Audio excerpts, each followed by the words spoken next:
It's good to be back. I think the first time I've been here since I left Maryland. Yeah, so I, for those of you that don't know, I left Maryland, University of Maryland in 2014 and went to University of Kentucky. Got to do some really fun stuff in Kentucky, a lot of precision ag work. I'll mention that just in passing in this presentation. This was some of the stuff that we started while I was in Kentucky. I left there and went to work in the private sector, was North American research lead for a fertilizer company, so I got to do research all over the United States, managed 9,500 research trials in 35 states, and that gave me some ideas about national research and the value of doing national field scale research for farmers. And so in March of last year, I joined the USDA ARS, Ag Research Service, as the National Program Leader for Soil and Air. And we're planning, the way ARS works is we work on 5-year program research plans. And so my program area, so I work out of Beltsville. We have, I don't know, 100 labs around the United States in my program area of soil and air. And they have a 5-year research plan that all the scientists have to work on. And so we were pulling all that together week before last, and I got fired. So I'm not an ARS employee, which is good because I wouldn't be allowed to be here if I was, because the day before I got fired, we were told that USDA couldn't talk to farmers. So I told Jenny she had to turn the camera off. But then they brought me back.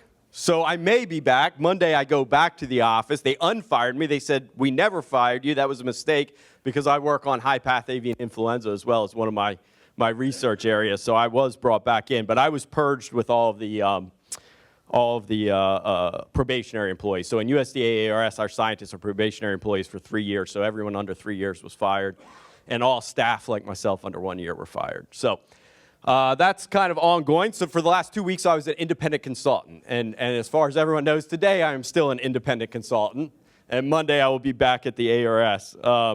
But anyway, so this is something that the ARS actually funded a large part of, this kind of stuff that ARS gets involved in, but it was an idea that came out of a few of us, a group of us, and I'll talk about the history and maybe how you can use it or look at it. It might be something fun to play with.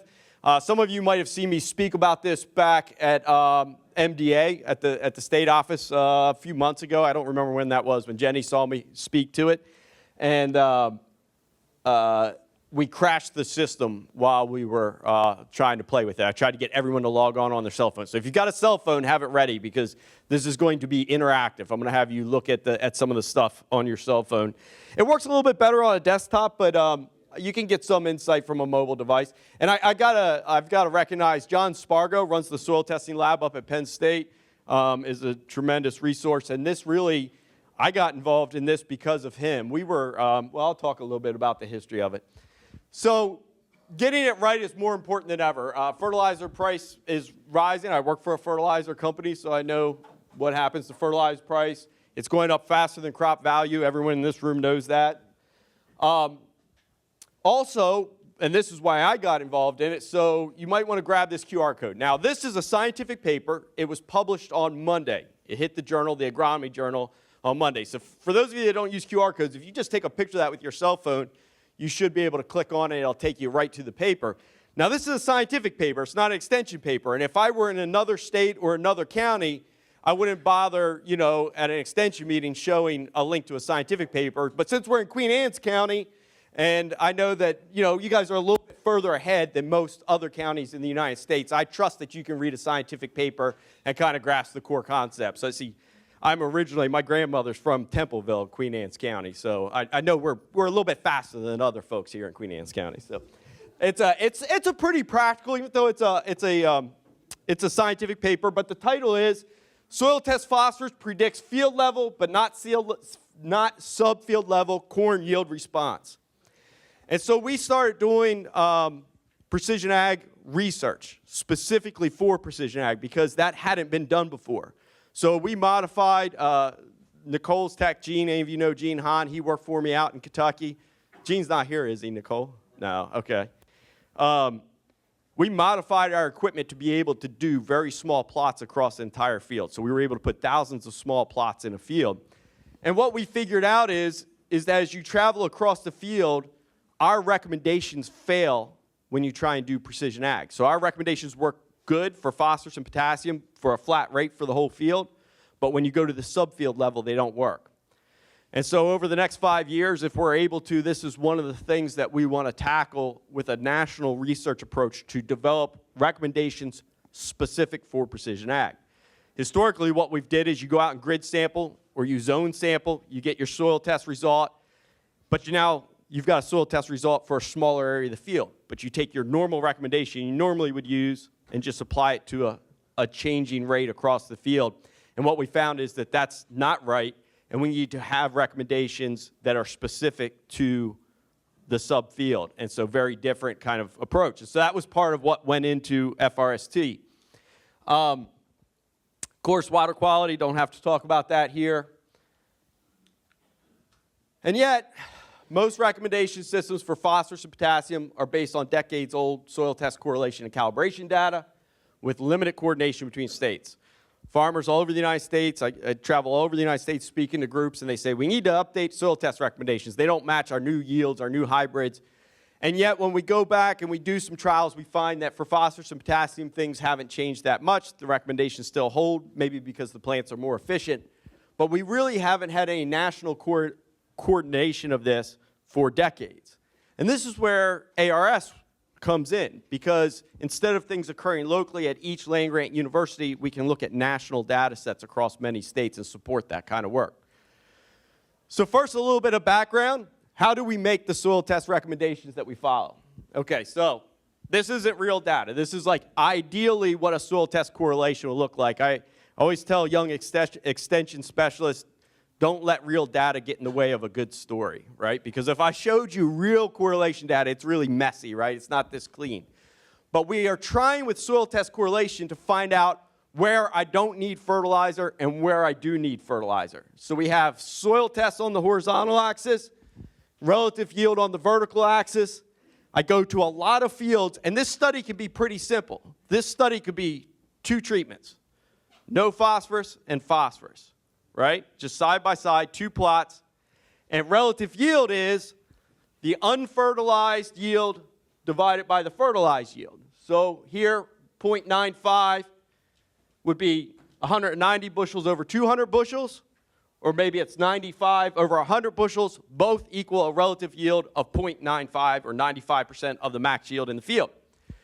So ideally, we would want to go out to many, many, many fields, do these studies with and without phosphorus. You could do it for potassium, with and without potassium, and you get this relative yield value, right?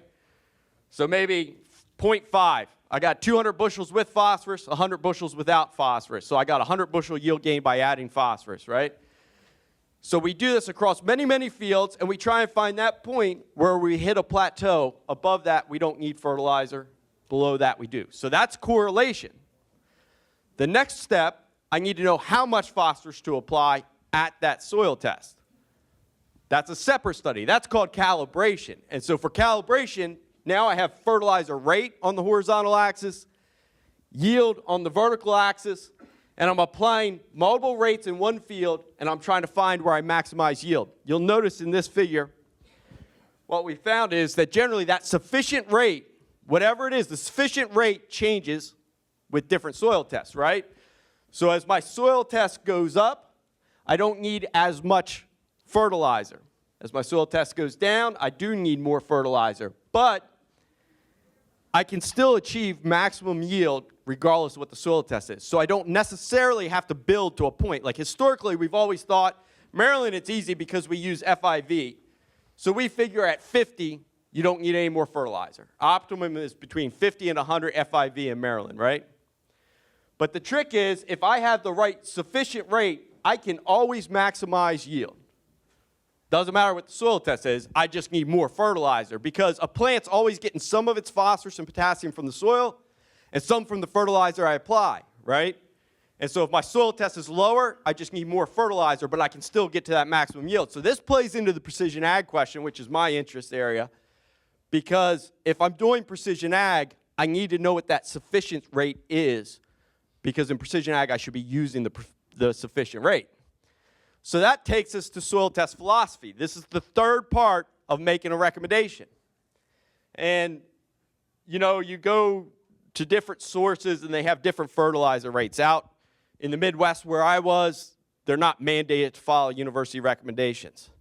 And so if I went to a private lab, there was a private lab that was big in Kentucky where I was at, submit my soil sample, and it tested 10, they would recommend twice what the university did.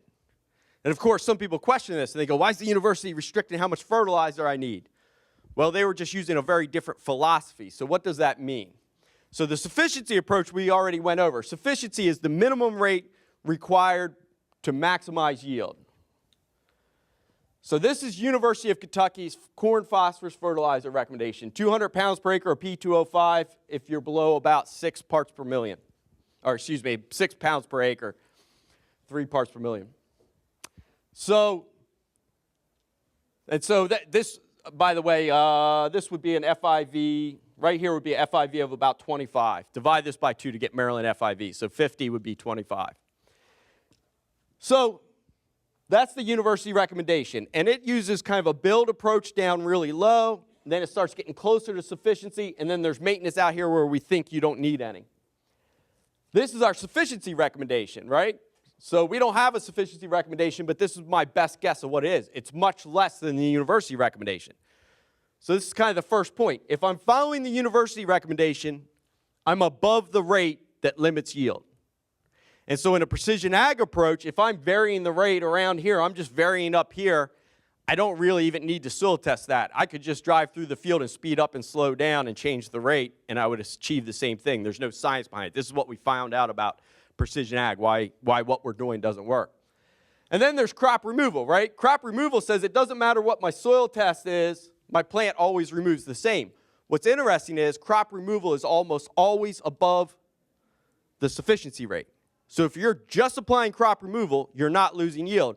And the reason why, if you think about it, remember I said a plant always gets some phosphorus from the soil. So if a plant always gets some phosphorus from the soil, and you use your crop removal rate, you're applying more than the total fertilizer the plant needs, because a plant's phosphorus need comes from the fertilizer and the soil, and it's always getting some from the soil. So that's why the crop removal is above the yield limiting rate. So there's these kind of philosophies, and that influences how we make recommendations. It's not wrong to say if your soil test is 10, you should apply 300 pounds per acre.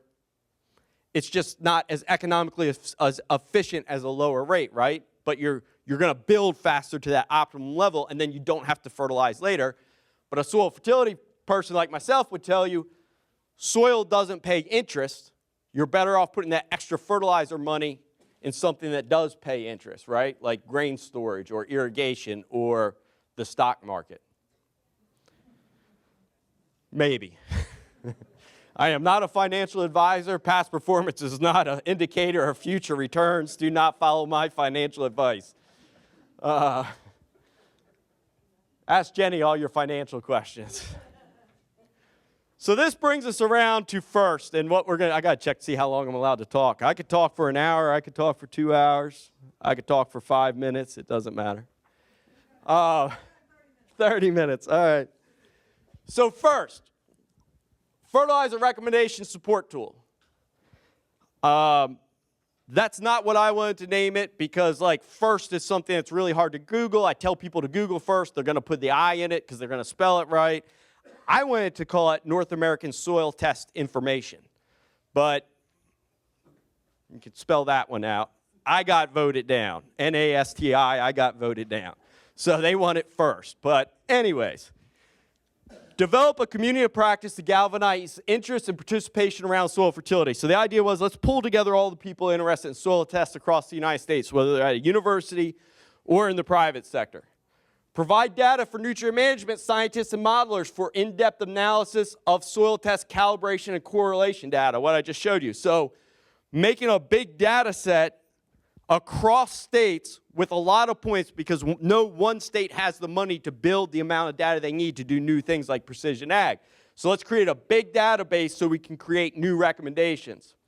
And develop a searchable tool that provides soil test correlation and calibration graphs with statistical confidence for the area of interest or for the general user. So we want to on the back side, we have all this data that scientists like Nicole can download and do research with.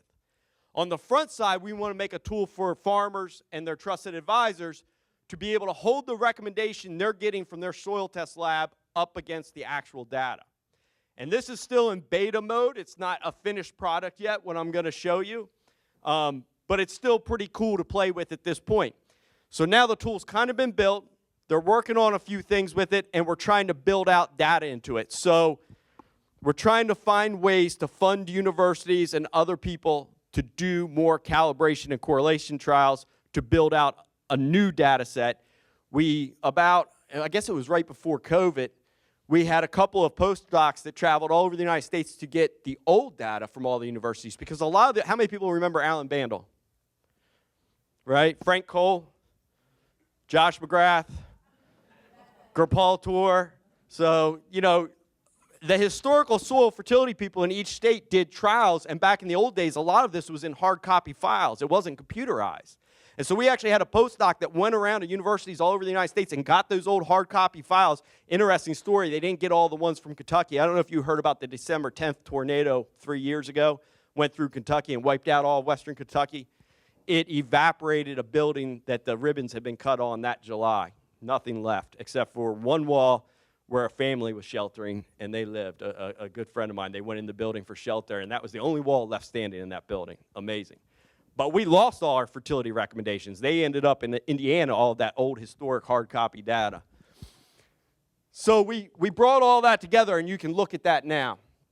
So it's an organization right now. The chair is Nathan Slayton. We have regional representatives. John Spargo up at Penn State is the regional one for the Northeast. We have a programmer, and then the USDA has a representative. So Pete Kleiman is the research leader in Fort Collins, Colorado. He used to be at State College, Pennsylvania.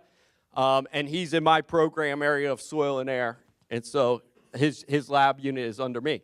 And so they're broken up into these areas, and they're bringing together all the soil tests. Ton of universities involved, a lot of private sector. This is the company that I was working for, and we were really interested in having phosphorus trials, so we paid for a lot of phosphorus trials over the last 2 years when I was with that company in many, many states to get more new data into the system. That political boundary have to do with how much phosphorus a corn crop needs, right? So this was the other idea. Can we unify recommendations across state lines? Here on the East Shore, cross into Delaware and Maryland, recommendations can shift.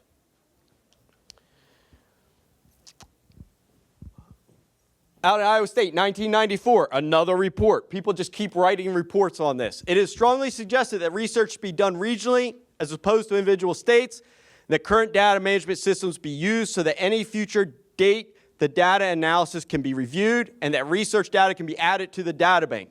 This approach will ensure data access and nutrient management supported by an up-to-date database. So back in 1994, right? I think many of us remember 1994, except for only a handful. So for a long time, we've been saying this. And then in 2013, kind of one of my mentors, Paul Fiction at the International Plant Nutrition Institute, which doesn't exist anymore, TFI, the Fertilizer Institute, has kind of taken over. He gave this talk, Is There a Fertile Future for the Discipline of Soil Fertility?, calling for an approach that IP&I had funded in Australia. So this was in Australia, BFDC. They went across the whole country. They did, relative yield, soil test, correlation, and they built this national database. One of the big tricks with this, this really influenced a bunch of us. A group of us heard Paul give this talk. We were really inspired, and we said, we can do this in the United States. We should do this. BFDC, last time I checked, wasn't up and running anymore, because just because you get it started, you have to have funds to keep it running. So that's the stage that FRST is in now, is how do we continue and keep it going forward, right? And so that's a struggle. We need to figure that out.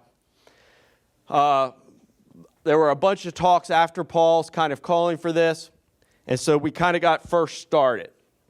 And so the first step in FRST was to get a bunch of people together and survey the recommendations and methods that were out there and see if there was really a need. So they wanted to kind of understand the status of soil testing and soil fertility recommendations across the United States. So they published a paper on that, outlining kind of the status of everything across the U.S.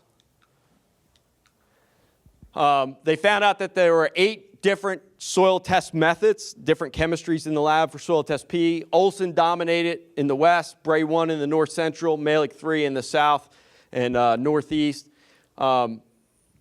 Some states have regional or multiple soil test recommendations depending on the soil type or the soil pH or other factors, Iowa, Michigan, Puerto Rico, South Dakota, and Washington. 37% of states, 18 of them, use the sufficiency approach, or they claim to. Just because they claim to doesn't necessarily mean that they do. It's just kind of what they say. 9 follow the build and maintain. 10 use the hybrid approach, and 10 provide recommendations following multiple approaches. And so another problem that was identified through this survey was what was happening to soil fertility research across the United States. There was an average decrease in faculty at land-grant universities working on soil test correlation and calibration, 21.5% every 10 years. So this line right here is kind of the average across all states. This is the number of faculty working on soil fertility in the United States.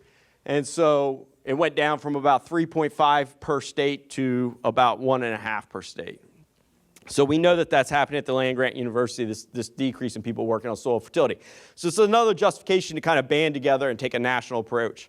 So again, Sarah went out and went to universities and went through hard copy files like this from experimental station reports. This actual photograph of experimental station reports.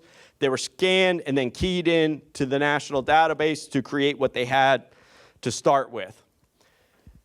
So here's one of the first things that they had to figure out as a team was how are we going to interpret this data? There's a lot of different ways to interpret the data. You look at my figure here, and you'll notice I have values above 1. And I think that's really important. And I adamantly argued that we should show those values above 1 to show the true noise in the data set. Austin Pierce was a statistician that worked with the group, and he did a lot of analysis to look at different ways to present the data, but ultimately they had to kind of settle on one way and determine how to define critical soil tests because, different people define it differently.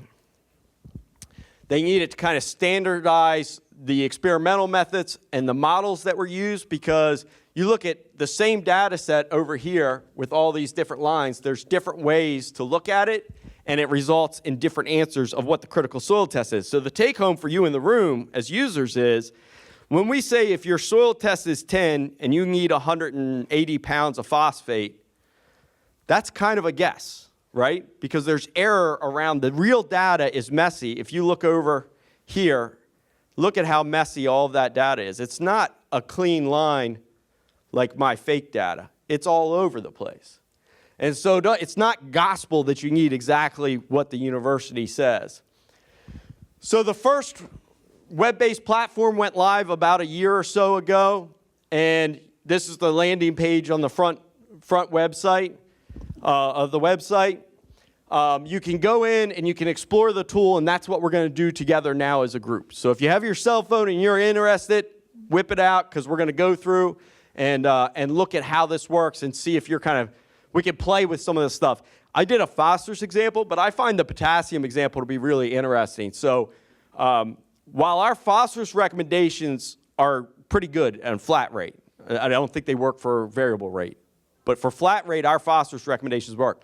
I think our potassium recommendations are actually falling short.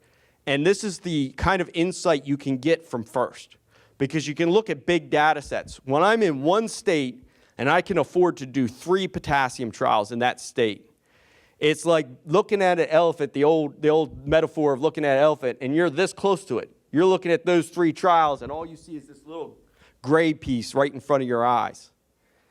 But when we have a national data set with 3 potassium trials in every state with similar soils, we start to get a clearer picture. And where I think we're falling short is as we've increased plant populations.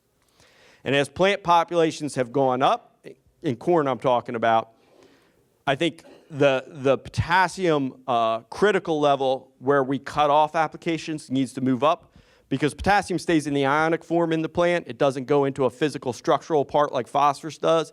And so the more plants you have per acre, it doesn't matter if you need it for yield. It doesn't matter what the crop removal is. You just have more plants that have potassium in that fluid. And so I think that's what we're seeing when we look at the potassium data on FRST.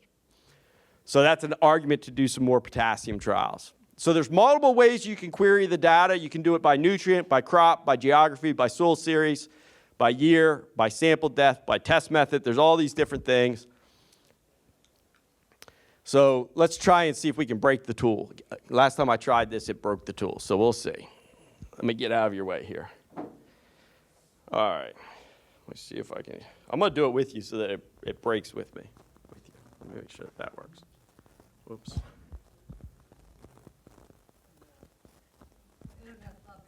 Yeah, so we'll definitely break it. All right, it's loading, it's loading, it's loading. Is everybody that wants to go with me here? All right, I'm going to have to go back. I don't have enough hands. I got to go back over here. All right. All right. So we're going to all put the same thing in here. I know half of you probably already started. Soil nutrient, we're going to pick phosphorus.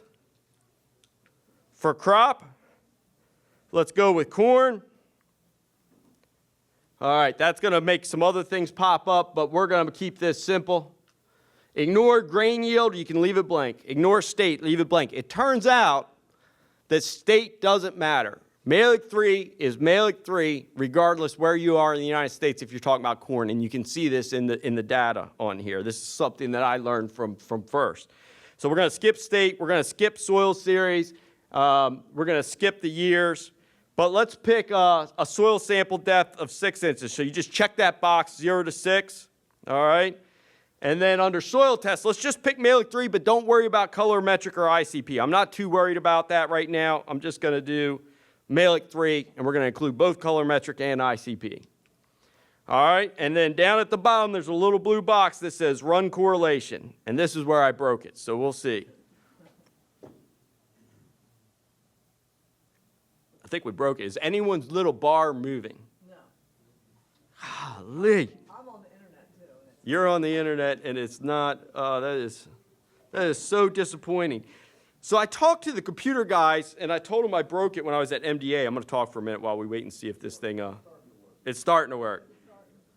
And they told me there was no way I broke it and that I was full of it.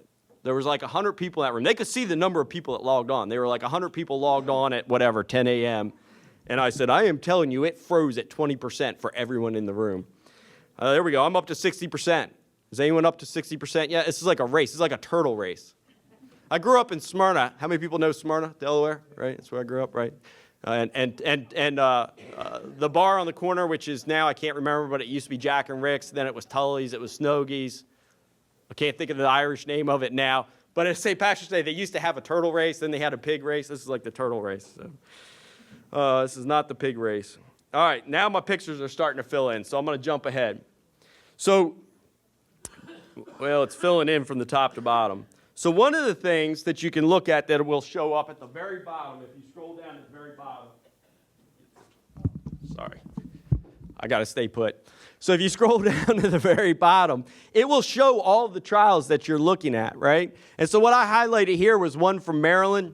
So let me look to see which one I highlighted. I know it was from Maryland, if I can get this out. So this was 1999, Wycomico, Maryland, soil test value of 44 parts per million, 133 bushels per acre. So 1999, that would have been when Frank Cole was here, right? And that would have been Ronnie probably that did that, right? Mulford. So down at Wycomico, Maryland. So there's one of those. There's a couple other Maryland ones in there. And then if you click on that, it will actually expand it out and show you all the details from that trial.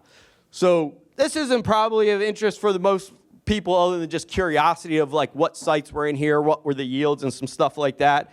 But you can like drill down and see exactly what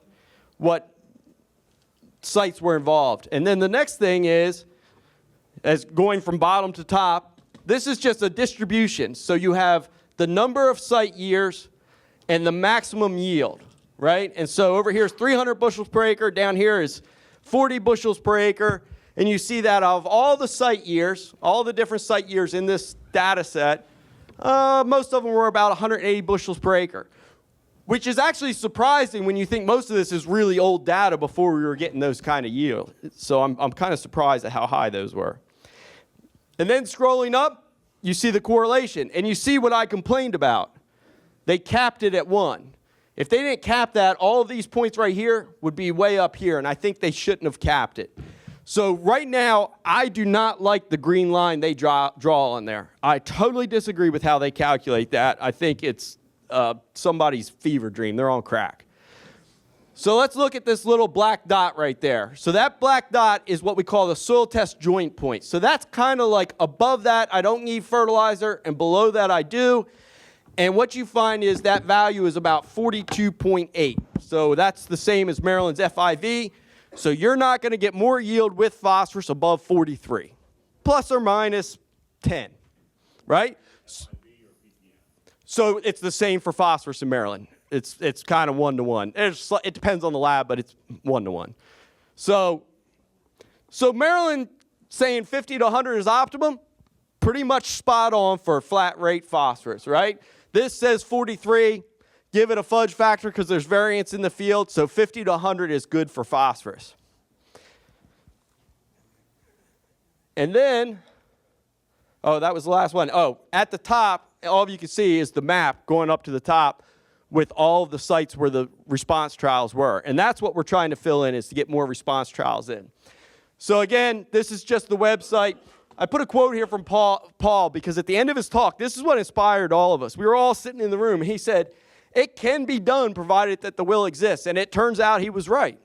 And so a bunch of us got together and did it. And now, really, I guess two things. Use it.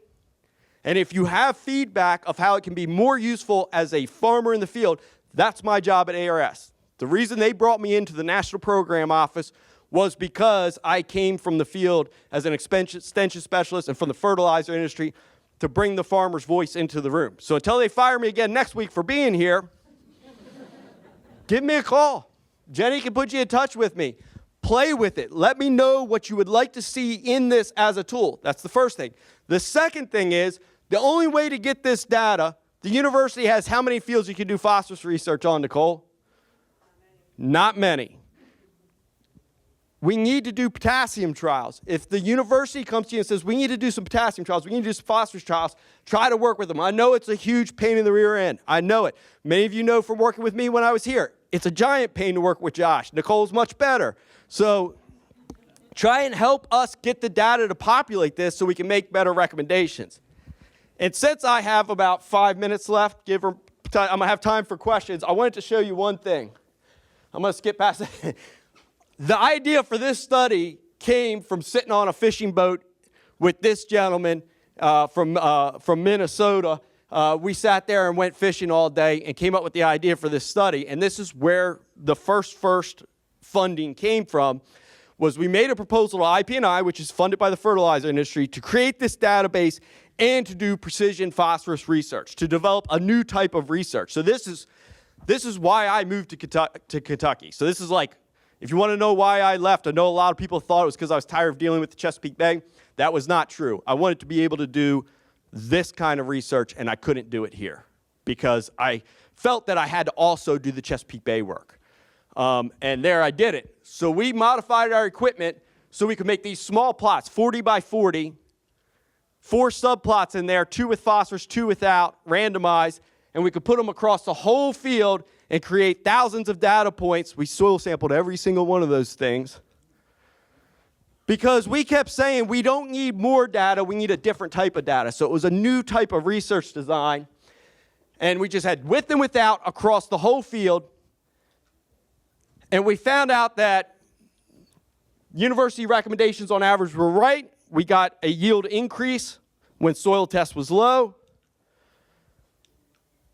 But when we looked at, this is just 2 years of the data. That paper that I showed you the link to earlier has all of the data.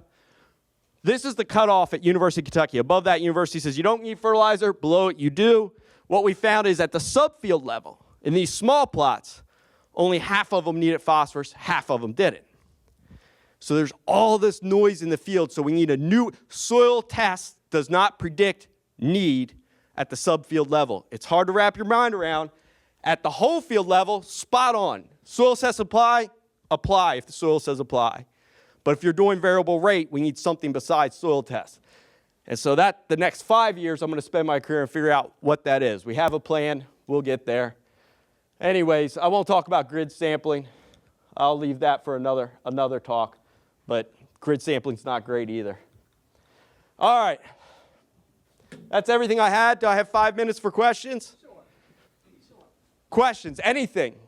Anything except for about my boss. I'm not allowed to talk about that. Yes? One, I was looking at that map, so you got 2 counties on the eastern shore of Maryland. From like the 80s and 90s, yeah. So how do you get, like a Kent County or a Cecil County versus farther down? But then the other thing you were talking about potassium, are you going to factor in whether or not they're removing all the straw, whether they're removing, corn cobs, because like you said, there's a huge uptake of potassium as that plant starts to grow, whether it's soybeans, corn, they're removing all this potassium. Yeah. So, So I'm going to take them one at a time. I'll repeat the question. One is he noticed there was only like 2 phosphorus trials from Maryland or something in that data set. That's right. There hasn't been a lot of trials, and so we need more. We need to put out some trials. The good thing is, and this is what I advocated for first. I think we're going to see this to be true. Obviously, for Maryland as a specific example, we need more trials to understand if it is true. But what we're seeing is that Malic 3 is Malic 3. It doesn't matter where it is, and that cutoff of around 40 holds for every state. So I'm not too worried about not having local phosphorus data because it turns out the phosphorus, specifically phosphorus, is such a chemical abiotic, meaning there's not organisms involved other than the plant roots, that where the trial is conducted is not as important. But I still would like to see local data, and that just comes from getting, partnering with people to do the trials and putting the data into FRST. FRST has rules about what a trial has to look like, but they will accept private sector trial data. It doesn't have to be from the university as long as it meets the criteria of a good trial. Second question was about potassium. How do we factor in crop removal and are they hauling off corn stover and all this? From FRST perspective, it's just what's the soil test, what rates did you apply, and what's the yield. It doesn't matter whether you remove fodder or not. So from the database, it doesn't matter. But for the researchers, the database requires them to enter all of that information. It's all in there. How much residue, what's the tillage, all of that is in the background that you don't see. At some point, they're going to build that front end so that you as a farmer can say, I only want to see no-till data. I only want to see strip-till data. I only want to see conventional till data. They're going to have that in there. Right now, there's just not enough trials in each of those categories to have it on the front end. But for the researchers, they'll be able to see all of the treatments in that field. So that's going to be in there. I think your point about potassium removal is valid. I've been concerned about that, although I will say the interesting thing about potassium in the stalk is when that plant senesces, rain knocks all the potassium out of it. Now, if you're hauling off silage, that's a different story. You're hauling the potassium off in that. Or if you're hauling off green material. So, but yeah, it's a good point because I worry a lot about that because we see all these corn stalks going into mushroom farms up the shore. So, yes, sir. What's the best way to soil test then if you got 5 different soil types in the plant? Okay, the question was, what's the best way to soil test if you have 5 different soil types in a field? So looking at first, if you're going to flat rate, the average number across that field holds. It turns out the soil texture doesn't influence how Malic 3 predicts phosphorus requirement.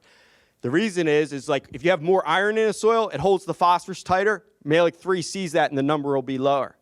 If you have more sand, the phosphorus is more free and Malic 3 will extract more. So until we come up with better precision recommendations, I'm more of a fan of zone management if I'm going to do variable rate, with the caveat there hasn't been real directed research to calibrate those zones. So remember the calibration figure? You then need to do a calibration in each one of those zones, and the universities haven't been able to do that because of the cost. We have a plan to do that within ARS. I think there was a hand back there in the back that I saw shoot up just a second ago. No? So if you're using a Ferris, and you can set your limits on that conductivity, as far as if you want it really tight, you'll have more zones. If you want it wide, then you'll have less zones. Is that? Yeah, so the question was, Varus, you can set the limits. So Varus is relative. So the challenge with Varus is it responds to clay content. What it's measuring is electrical conductivity. It's an ohm meter. It's measuring electrical conductivity between 2 contacts, which is controlled by the amount of clay and the amount of water in the soil. So if you're drying down on a breezy spring day, you will see your Verus numbers dropping as you travel across the field. So what we always did then was strike a diagonal all the way back across the field when we finished, and we normalized everything to that. So that's the first thing. Way I like to use Verus data, first of all, don't get crazy with your zones if you're doing zone management. We don't know enough to break up into a bunch of fine zones. 2, 3 zones, good. Take your Verus data. There is a free piece of software from the ARS. If you're using SMS, I assume most of the software packages are actually using it. The ARS developed equations to make zones. The software is called MZA, Management Zone Analyst. It's an old 1995 Windows operating system piece of software. Any of your modern software is probably using the same equations. They just stole it from that piece of software.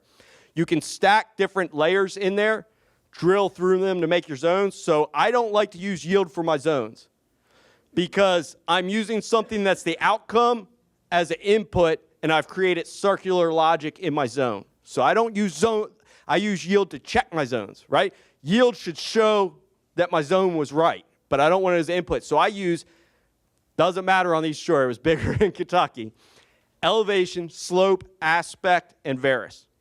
I can stack all of those things in there, and the software finds relationships and builds the zones out, and I would do 2 or 3 or 4 zones most, where I had a lot of topography. But I like to use that topography. Even here, that little bit of topography makes a difference in things like pH, where you get that acid side slope. 1 minute left. Any other questions? Thank you. I'll be around for a while. I'm hanging out.